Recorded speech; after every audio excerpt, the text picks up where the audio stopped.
Namaskar and welcome to Curiously Education. दोस्तों, I hope you all are in good. This is Prashant Mavani. एक बहुत ही important quote आपके table पर है आज. A goal without a plan is just a wish. ये सिर्फ एक ख्वाब है और कुछ नहीं है.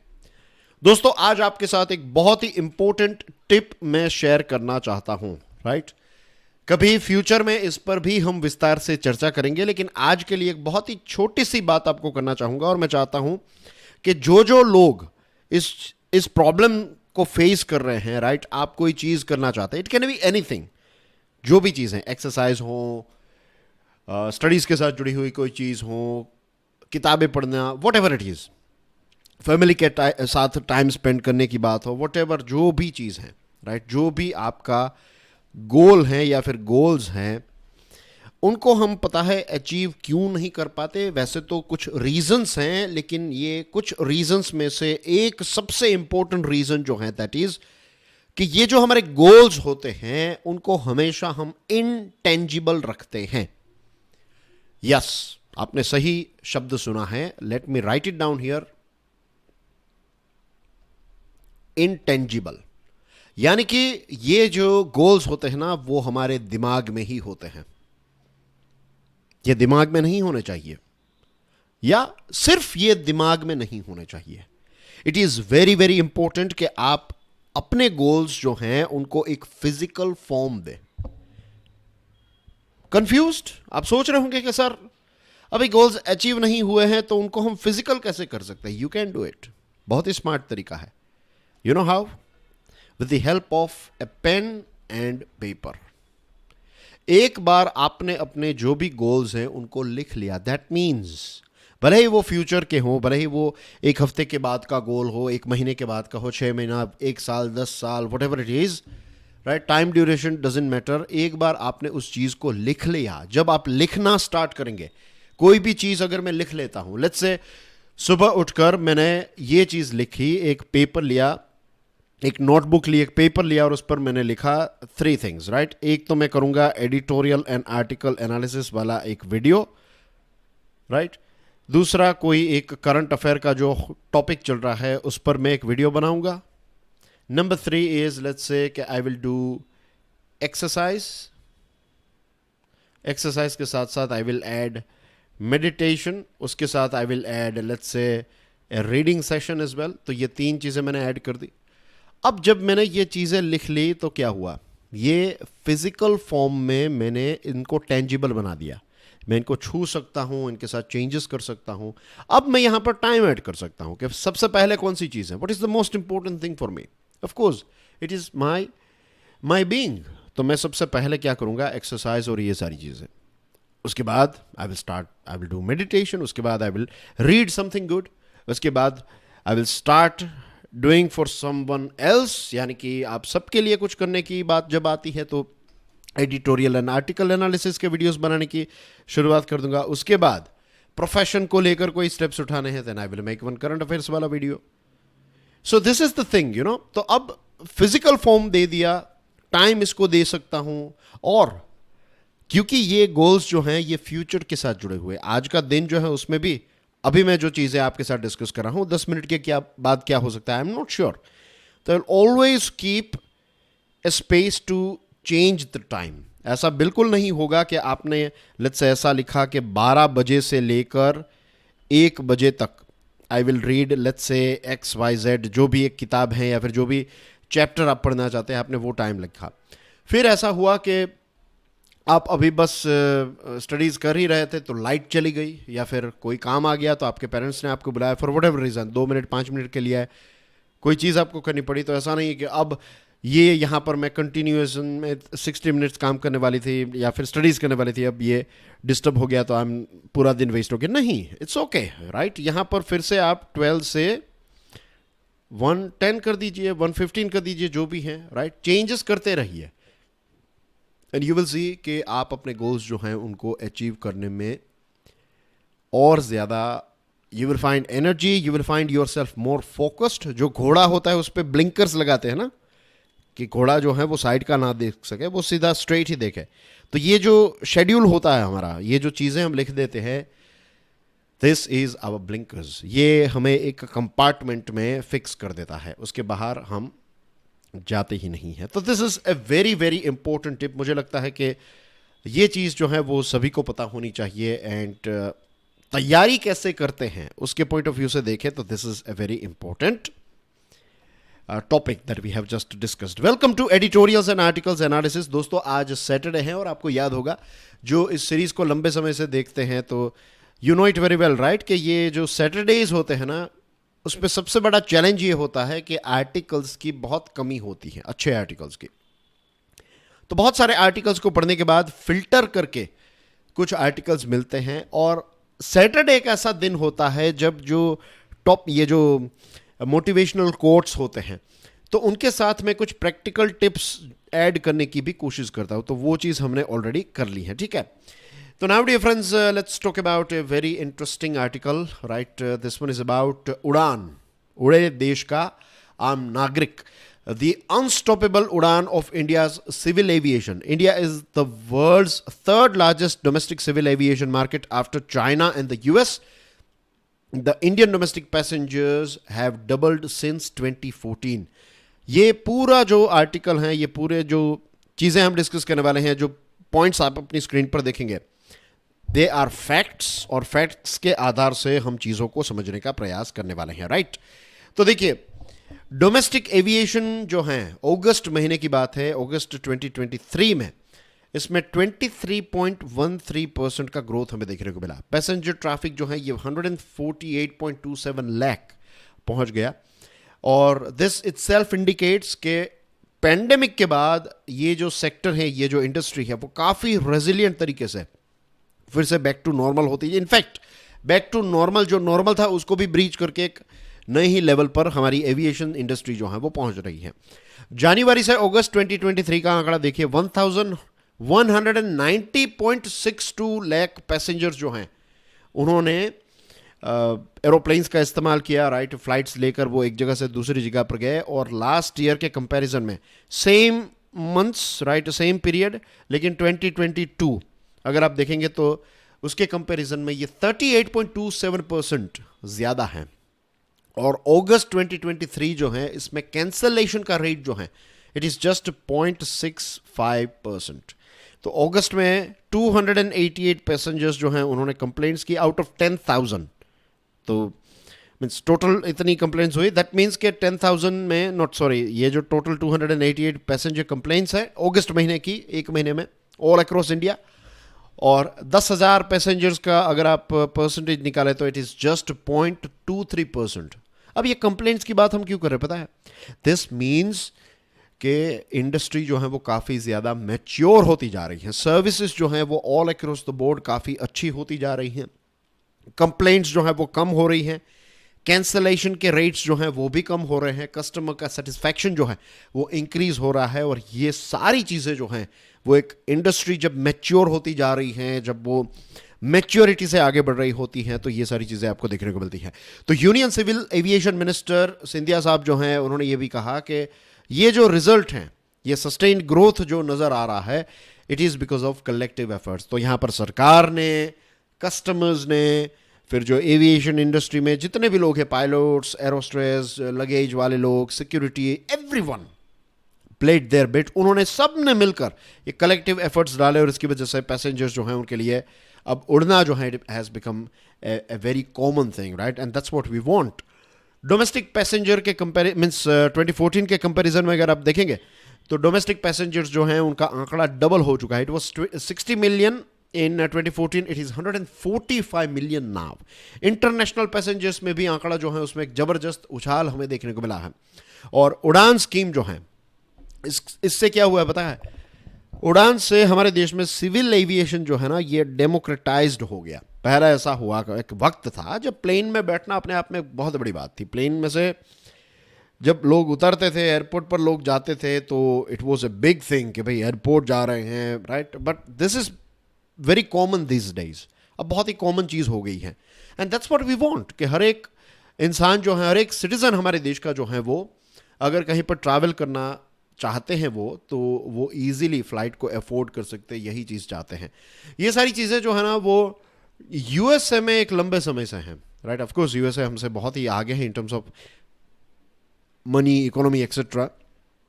अब यूएसए के इतिहास में चले जाएंगे पिछले 40-50 सालों से, वहाँ पर मीन्स, और it's a very common thing कि एक जगह से दूसरी जगह पर जाना है। वैसे यूएसए हमसे एक बहुत बड़ा देश भी है इन टर्म्स ऑफ जियोग्राफी, लेकिन वहाँ पर ट्रेन्स जो है ना, जहाँ तक मुझे पता है, तो वहाँ की जो ट्रेन्स हैं इनका इस्तेमाल जो है वो ज़्यादातर गुड्स के लिए ही किया जाता है, सामान के लिए ही किया जाता है, राइट।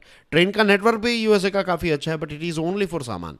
लोग या तो रोड के माध्यम से ट्रैवल करते हैं, और या तो लोग जो हैं वो एयरलाइन पकड़ लेते हैं, तो उनको ईजिली फ्लाइट्स जो हैं वो एक जगह से दूसरी जगह के लिए, बड़े बड़े शहर जो हैं टियर 2 टियर 3 सिटीज़ जो हैं वो काफ़ी ज़्यादा कनेक्टिविटी है यूएसए में।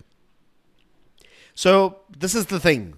तो अब जो यूएसए में चीज़ें थी कि फटाफट फ्लाइट पकड़ी, यहाँ से वहाँ चले गए, अब हमारे देश में भी ये चीज़ें जो हैं वो हो रही हैं। अब उड़ान जो है उसका 5th राउंड सरकार ने लॉन्च किया है। इसके मेन टॉपिक्स जो हैं, इनके मेन जो पॉइंट्स हैं वो भी हम देखने वाले हैं। कनेक्टिविटी की बात करें, 2014 में दोस्तों 74 एयरपोर्ट्स एक्टिव थे, आज 141 हैं, और 68 ऐसे अंडर सर्व्ड एयरपोर्ट्स जो हैं उनको भी इसमें ऐड किया गया है। 425 नए रूट्स ऐड हुए हैं, और इसकी वजह से लगभग 1 करोड़ जितने पैसेंजर्स को फ़ायदा हुआ है। और उड़ान स्कीम का लक्ष्य यह है कि 1000 रूट्स जो हैं और 220 डेस्टिनेशंस को 2026 तक जोड़ा जाएगा। एंड जैसे मैंने आपको बताया ना कि ये उड़ान का 5th वर्जन सरकार ने लॉन्च किया है, तो इसकी मेन हाइलाइट्स जो हैं वो ये हैं। नंबर 1 के कैटेगरी 2 जो हैं, कैटेगरी 2 के जो प्लेन्स हैं उन पर फोकस किया जाएगा, तो 20 से लेकर 80 सीट्स वाली जो फ्लाइट्स होती हैं उन पर, और कैटेगरी 3 में 80 से कम वाली फ्लाइट्स। फिर 600 किलोमीटर लेंथ वाली जो लिमिट थी ना, तो अब ये रेस्ट्रिक्शंस भी हटा दिए हैं, तो छोटे छोटे जो डिस्टेंसेस हैं, राइट, तो उनको कवर मीन्स बहुत सारी फ्लाइट्स। अभी मैं गुजरात की ही बात करूं तो गुजरात में राजकोट जो है, तो पहला ऐसा था राजकोट में कि राजकोट टू मुंबई ही फ्लाइट्स होती थी, फिर Rajkot, beg your pardon, Rajkot और दिल्ली फिर स्टार्ट हुई, और आज बेंगलुरु, राजस्थान में भी एक फ़्लाइट जाती है, आई थिंक नासिक जाती है एक फ़्लाइट, नासिक या फिर नागपुर जाती है। तो बहुत सारी फ़्लाइट्स जो हैं वो स्टार्ट हो गई। सूरत की फ़्लाइट्स हैं, तो this are the things, right. I think Kolkata की भी फ़्लाइट्स है, तो बहुत सारी फ़्लाइट्स जो हैं। अब Rajkot is I think tier 3 या फिर टियर 2 सिटी में आता है, I am not sure, but basically ये राजकोट का एग्जांपल देकर मैं यही कहना चाहता हूँ कि अब बहुत सारे ऐसे मीन्स छोटे छोटे डिस्टेंस वाले, अभी देखिए राजकोट और अहमदाबाद का डिस्टेंस जो है ना, रोडवेज का distance, it is somewhere around 250 kilometre max, 250 kilometre जितना है। तो अब ऐसे भी बात है कि एक छोटा सा प्लेन जो है वो राजकोट एयरपोर्ट से उड़ेगा और अहमदाबाद में लैंड होगा, तो ये फ़्लाइट होगी आई थिंक कुछ 15 मिनट की, I think may be 15-20 minute की। तो ऐसे छोटे छोटे डिस्टेंस के लिए भी फ़्लाइट्स जो हैं वो बहुत सारी जगहों पर स्टार्ट कर दी है। तो ट्रांसपोर्टेशन लैंडस्केप जो है वो हमारे देश का काफ़ी ज़्यादा चेंज हो रहा है, right. This were interesting facts about Udan. अब बात करते हैं एक ऐसे टॉपिक के बारे में जिसके बारे में वैसे तो आप बहुत सारी चीज़ें जानते हैं, हम कुछ लेटेस्ट अपडेट्स को ही देख रहे हैं। Frosty ties, it's about of course, background में आपने देखा कनाडा और इंडिया का फ्लैग है, तो यू नो के दोनों के बीच में प्यार मोहब्बत कितना बढ़ चुका है, right. Ministry of external affairs ने कनाडा को बता दिया है कि आप अपना डिप्लोमेटिक स्टाफ जो है इसको कम कीजिए। भारत ने एक डेडलाइन दी है कनाडा को कि आपका 62 जितने जो डिप्लोमेट्स हैं ना, तो उसको कम करके 21 कर दीजिए। और ये सारे इश्यूज हुए हैं because of this Hardeep Singh Nijjar की जब से मृत्यु हुई है, किसी ने उसकी हत्या कर दी, और उसके बाद ट्रूडो सरकार जो है कनाडा की जो सरकार हैं, तो उन्होंने हमारे ऊपर इल्ज़ाम लगाया, हमारे इन द सेंस के भारत पर इल्ज़ाम लगाया है कि आपकी जो research and analysis RNAW, right, research and analysis wing, इसका इसमें हाथ है। आपकी खुफिया एजेंसी ने ये चीज़ करवाई है। भारत ने कहा है कि देखिए आप हमें कुछ रॉक सॉलिड एविडेंस तो दीजिए, आप दावा कर रहे हैं, और हमारे मिनिस्टर ऑफ एक्सटर्नल अफेयर्स ने भी क्लियरली ये चीज़ बता दी कि हमारे ऊपर इल्ज़ाम मत लगाइए। आप अगर चाहते हैं कि हम आपकी इन्वेस्टिगेशन में मदद करें तो हमें कुछ डॉक्यूमेंट्स तो दीजिए, हमें कुछ प्रूफ तो दीजिए। आप ऐसे ही कोई किसी के ऊपर इल्ज़ाम लगा देंगे तो दिस इज़ नॉट एक्सेप्टेबल। तो भारत ने कहा है कि give us some proofs and then we will go through it. फिर देखते हैं कि उसमें क्या, कितने रॉक सॉलिड प्रूफ आप हमें दे रहे हैं। So this are the things, right. एक तरफ वो इल्ज़ाम लगा रहा है, और वैसा ही ये टॉपिक मैंने इससे पहले भी कवर किया है, तो अब आई डोंट थिंक सो कि उसकी बेस जो है, मीन्स जो बेस यानी कि बैकग्राउंड की जो चीज़ें हैं वो आपको पता है, तो आई am not going into it. You know कि वहाँ की जो सरकार है तो गठबंधन में है, और एक खालिस्तानी विचारधारा को सपोर्ट करने वाली जो पार्टी है, तो ऐसी पार्टी का सपोर्ट ट्रूडो साहब को है, और इसकी वजह से वो प्राइम मिनिस्टर हैं, वरना उनका सपोर्ट चला जाए तो वो प्राइम मिनिस्टर नहीं रहेंगे। So this is one of the main reason कि कनाडा की सरकार जो है वो भारत के साथ रिलेशनशिप जो है वो बिगाड़ने के लिए तैयार है, लेकिन खालिस्तानियों को रोकने के लिए तैयार नहीं है। अब भारत ने जो अल्टीमेटम दिया ना, तो यहां पर एक शब्द का यूज भी हुआ है, वियना कन्वेंशन। भारत ने कहा कि ये डेडलाइन है, इतने समय के अंदर आप अपने डिप्लोमेट्स को वापस ले लीजिए, वरना फिर हम उनकी जो इम्यूनिटी है ना, इसको रिवोक कर देंगे। I am sure you know this thing as well, कि जो डिप्लोमेट्स होते हैं उनको इम्यूनिटी मिलती है, कि वो अगर किसी देश में, लेट्स से अगर मैं डिप्लोमेट हूं, तो अगर मुझे यूके में लेट्स से डिप्लॉय किया गया है, वहाँ पर अगर मैं हूँ, जॉब मेरी वहाँ पर है भारत सरकार की तरफ से, आई एम वर्किंग देयर, तो मुझे डिप्लोमेटिक इम्यूनिटी जब मिलती है तो मुझे अरेस्ट नहीं कर सकती वहाँ की सरकार और वहाँ की पुलिस, राइट। आप मुझको अरेस्ट नहीं कर पाएंगे। अगर मैं किसी ऐसी चीज़ में भी इन्वॉल्व हूँ तो भी यू कैन नॉट अरेस्ट मी। मेरे बैग्स चेक नहीं होंगे। बहुत सारे ऐसी चीज़ें जो है, छोटी छोटी डिटेल्स वियना कन्वेंशन में लिखी हुई हैं, और आपको ये सारी चीज़ें याद नहीं रखनी है। आपको ये समझना है कि वियना कन्वेंशन जो है एक इम्पोर्टेंट ट्रीटी है, एक इम्पोर्टेंट कन्वेंशन है, और दुनिया के जितने भी डिप्लोमेट्स हैं, सारे के सारे डिप्लोमेट्स को एक प्रोटेक्शन मिलता है इससे, और ये बहुत ही इंपॉर्टेंट है। और इसको और प्रैक्टिकल तरीके से समझना है ना आपको, तो I will give you example of Mahabharata, right. I will give you example of Ramayana as well. चलो रामायण का एग्जांपल रहते हैं।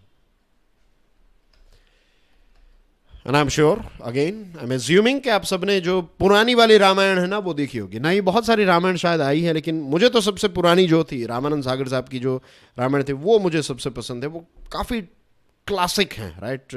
भले ही उसमें उतने अच्छे ग्राफिक्स ना हो, उस समय के हिसाब से तो बहुत अच्छे थे, लेकिन आज के समय से अगर वो हमें बहुत ही वो क्लासिक या फिर रेट्रो ग्राफिक्स लिख रहे हो, लेकिन I love those graphics. But most important thing is it's the content, right. Content जो है उसका बहुत ही रॉक सॉलिड है। तो ये वियना कन्वेंशन को आपको समझना है। तो वियना कन्वेंशन का एग्जाम्पल आपको देखने को मिलेगा। अगेन मैं ये दूसरी बार एग्जाम्पल दे रहा हूँ, जब हनुमान जी जो हैं वो सीता माता को मिलने के लिए जाते हैं, उनको ढूंढते हैं। फिर जब रावण का दरबार होता है तो वहाँ पर उनको मीन्स कहानी ऐसी है कि जानबूझकर हनुमान जी जो हैं वो मीन्स वो रावण को मिलना चाहते थे। तो दैट वाज द ईजीएस्ट वे कि वो खुद अरेस्ट हो जाए, और फिर ये लोग जो हैं वो उनको रावण के दरबार के सामने मीन्स रावण के सामने उनकी कोर्ट में प्रेजेंट करें। तो जब वहाँ पर उनको प्रेजेंट किया जाता है तो उस समय का एपिसोड आप देखेगा, यू विल फाइंड कि जो अलग अलग उसके जो मंत्री होते हैं, राइट, तो वो मंत्री डिस्कशन करते हैं। कोई कहता है कि भाई इसको ये सज़ा दे दो, फिर कोई कहता है कि भाई ये दूत है तो इसको ऐसे सज़ा नहीं दी जा सकती, मैनी थिंग्स, राइट। मीन्स ये बहुत सारी ऐसी डिस्कशंस होती है।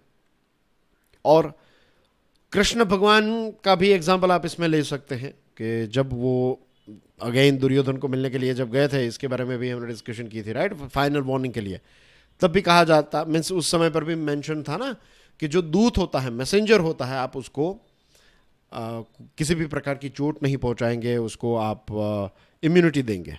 जो 300 फिल्म था, 300 फिल्म आपने देखी होगी, तो उसमें स्टार्टिंग का ही एक सीन आता है जब पर्शियन आर्मी के कुछ लोग जो मैसेंजर्स होते हैं वो आते हैं और फिर उनको कुएं में फेंका जाता है। तो वो कहता है कि भाई नोबडी किल्स ए मैसेंजर, तो फिर वो लियोनाइडस अपना ही एक डायलॉग मारता है। तो एनीवेज ये कुछ एग्जांपल्स हो गए। तो अगर दो देशों को एक दूसरे के साथ बिजनेस करना है, ऑपरेट करना है, तो ये वियना कन्वेंशन बहुत ही इंपॉर्टेंट है कि अगर आप डिप्लोमेट्स को इम्यूनिटी नहीं देंगे तो फिर वो फ्रीली काम नहीं कर पाएंगे। लेकिन इसी वियना कन्वेंशन में यह भी मेंशन किया गया है कि कोई देश जो है, ये भारत ने जो अल्टीमेटम दिया है, it is not illegal. Bharat ने जो चीज़ की है ना, वो वियना कन्वेंशन के तहत ही की है। भारत ने कहा है कि हम चाहते हैं कि आपके इतने ही डिप्लोमेट्स होने चाहिए, 21 डिप्लोमेट्स ही होने चाहिए, और ये डेडलाइन है, और सारी चीज़ें अगर आपने नहीं किया तो फिर इम्यूनिटी चली जाएगी। तो ये भी चीज़ें भारत ने लीगल ही की है। 5 आइज एलाइज हैं, राइट। ये 5 देश जो हैं वो एक दूसरे के साथ इंटेलिजेंस शेयर करते हैं। ये बेसिकली इंग्लिश स्पीकिंग कंट्रीज़ हैं, तो इनकी आपस में बहुत एक दूसरे के साथ बहुत जमती हैं। जैसे हम देखते हैं कुछ जो सुन्नी देश हैं वो एक दूसरे के साथ मिलकर काम करते हैं, तो वैसे ही ये इंग्लिश स्पीकिंग कंट्रीज़ हैं वो भी एक दूसरे के साथ मिलकर काम करते हैं। तो इस प्रकार का भाईचारा जो है वो आपको यहाँ पर देखने को मिलता है। अब यहाँ पर ये 5 आइज देश जो हैं उन्होंने भी मीडिएशन करने की कोशिश की। वो भी कहीं ना कहीं अपना वेट जो है वो हमारे ऊपर डाल रहे थे, लेकिन भारत ने क्लियरली बता दिया कि देखिए ऐसे ही आप इल्ज़ाम लगाएंगे that is not acceptable, proof दीजिए। और भारत बहुत ही डिप्लोमेटिकली चल रहा है, बहुत सही तरीके से जा रहा है इसमें। और हमने कहीं ना कहीं मीन्स अगर मैं कनाडा के प्राइम मिनिस्टर के साथ किसी भी तरह से जुड़ा हुआ होता, लेट्स से अगर एडवाइजरी रोल में होता, या फिर मेरी बातें भी उनके कान तक पहुंचती, तो मैं उनको एक ही चीज़ बताता कि देखिए सर, भारत और चाइना को देख लीजिए आप, इंडिया और चाइना, ये दोनों एक दूसरे के साथ बॉर्डर शेयर करते हैं, और चाइना जो है वो हमारा इतना बड़ा सप्लायर हैं। बहुत सारा रॉ मटेरियल हम चाइना से मंगवाते हैं, बहुत सारी चीज़ें। और चाइना के साथ हमारा जो ट्रेड है ना, वो नियरली आप समझ लीजिए एक साल में 100 बिलियन का ट्रेड है। ये इतना बड़ा ट्रेड होने के बावजूद, इतना डिपेंडेंस है, उसके बावजूद भी अगर हम चाइना के साथ रिलेशन बिगाड़ देंगे क्योंकि आप हमारी सॉवरेनिटी के साथ खेल रहे हैं, तो कनाडा को समझ लेना चाहिए कि भाई इंडिया अब जो है वो चेंज हो गया, इंडिया अब पीछे नहीं हटेगा। तो इंडिया के साथ झगड़ा करने से नुकसान ही होगा, फ़ायदा नहीं होगा। आई एम नॉट सेइंग कि इंडिया हरा देगा या फिर हराने की, इट्स नॉट अबाउट हराने की बात, it's not about ego clash, it's about being practical. कि चाइना हमारे साथ मिसबिहेव करता है तो फिर हम उनके साथ रिलेशन तोड़ने के लिए तैयार हो जाते हैं, तो फिर कनाडा तो बहुत दूर की बात है, यू नो। ये चीज़ उनको समझने की ज़रूरत है, और 5 आइज़ के जो दूसरे देश हैं उनको भी ये चीज़ समझने की ज़रूरत है। लेकिन अनफॉर्चुनेटली ये जो क्लैश है इसमें सबसे ज़्यादा परेशान होगी स्टूडेंट्स, टूरिस्ट्स और बिजनेस पर्सन्स। टूरिस्ट में खास करके हमारे जो इंडियंस हैं, जो कैनेडियन सिटीजन्स बन गए, तो वो अब वापस भारत आना चाहते हैं, तो उनके लिए ये चीज़ें जो हैं they are going to be very very difficult, because अब वीज़ा सर्विसेज जो हैं वो भी शायद अभी बंद हैं। Beyond MSP hike, need to enlarge ambit for crop procurement. Bharat सरकार ने MSP बढ़ा दी है गेहूं पर, वीट पर, और 150 रुपीज़ इसको इंक्रीज़ किया है।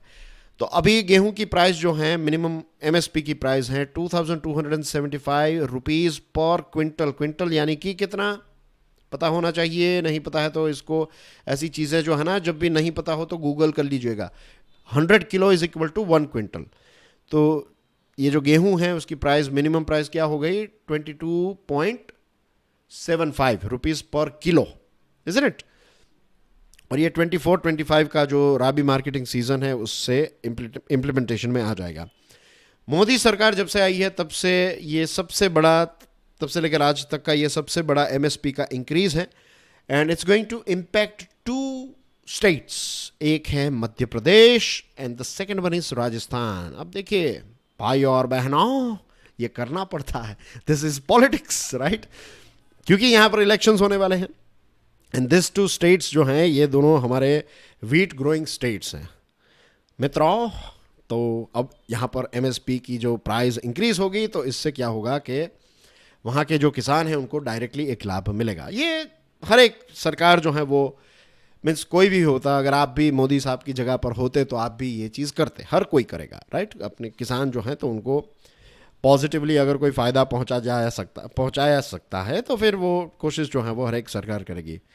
इसी के साथ साथ कुछ दूसरी जो राबी आइटम्स हैं, जैसे कि ग्राम है, बार्ली, लेंटिल, रेपसीड, मस्टर्ड और सेफ्लावर, तो इन पर इनकी जो MSP है उसको भी इंक्रीज़ किया गया है।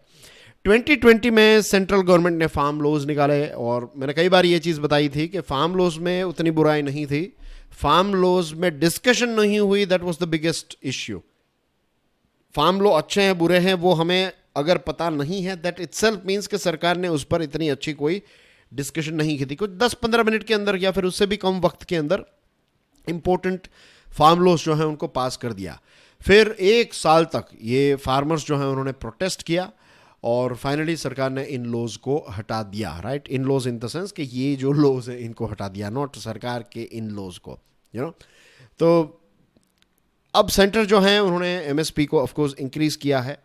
और देखिए एमएसपी जो हैं उसकी सबसे इंपॉर्टेंट बात यह है कि MSP is the minimum price, minimum support price, के कम से कम किसान को 1 किलो या फिर 1 क्विंटल की जो सरकार प्राइस करती है, तो ये एक लोवेस्ट, एक आप कह सकते हैं एक लोवेस्ट थ्रेशोल्ड क्रिएट किया जाता है कि इससे नीचे तो नहीं, कम से कम इतने पैसे मिलने चाहिए। ये मिनिमम प्राइस है, लेकिन अनफॉर्चुनेटली प्रैक्टिकल मार्केट में किसानों को बहुत सारे केसेस में मैक्सिमम ये मिलता है। समझ रहे हैं ना आप? Let me give you an example. अगर सरकार ने ये सोचा कि भाई कम से कम 100 रुपये पर किलो, लेट्स से 100 रुपये पर किलो की एमएसपी तय की सरकार ने, लेट्स से वीट पर फॉर एग्जांपल, तो ये मिनिमम है। तो किसानों को तो लेट्स होप के 105 मिले, 110 मिले, 150 मिले, यही हम आशा रखते हैं ना कि किसानों को अच्छे पैसे मिलेंगे। और ये भी बात थी कि किसानों की इनकम जो है उसको डबल करना है, ये सारी चीज़ें। लेकिन बहुत सारे केसेस में ऐसा होता है कि किसानों को मैक्सिमम 100 रुपये पर किलो मिलते हैं, एंड दैट इज़ बिकॉज सरकार ने एमएसपी क्रिएट की। वरना सरकार मेन काम ये है कि मिनिमम इतना और ऊपर जितना भी 200 रुपये पर किलो मिले तो वो किसान के पैसे, बट ऐसा नहीं हो रहा है। तो ये चीज़ जो है ना ये थोड़ा चिंता का विषय है। और प्रोक्योरमेंट जो है वीट का 85% जितना प्रोक्योरमेंट जो है वो 3 राज्यों से किया जाता है, मध्य प्रदेश, पंजाब और हरियाणा। तो नेशन वाइड बेनिफिट्स के लिए प्रोक्योरमेंट यानी कि चीज़ों को खरीदना, तो इसकी सिस्टम को थोड़ा रोबस्ट बनाने की ज़रूरत है। दूसरी चीज़ जो पल्सेस हैं, ऑयल सीड्स हैं, ये सारी चीज़ों को भी एमएसपी के तहत कवर करने की ज़रूरत है। किसानों को जब पल्सेस, ऑयल सीड्स, इन सारी चीज़ों में अच्छी एमएसपी मिलेगी, अच्छी प्राइस मिलेगी, तो क्या करेंगे वो पता है? वो क्रॉप डाइवर्सिफिकेशन करेंगे। अभी क्या है कि हमारे किसान जो है ना, जो चलता है वही चीज़ चलाते हैं, यानी कि वीट और राइस, और उनको पता है कि वीट और राइस पर इजीली उनको एमएसपी मिल जाएगी। तो that's why they are focused on wheat and rice. और कुछ जगहों पर शुगर केन पर मिलती है तो वो शुगर केन के पीछे पड़ गया है, भले ही पानी ना हो।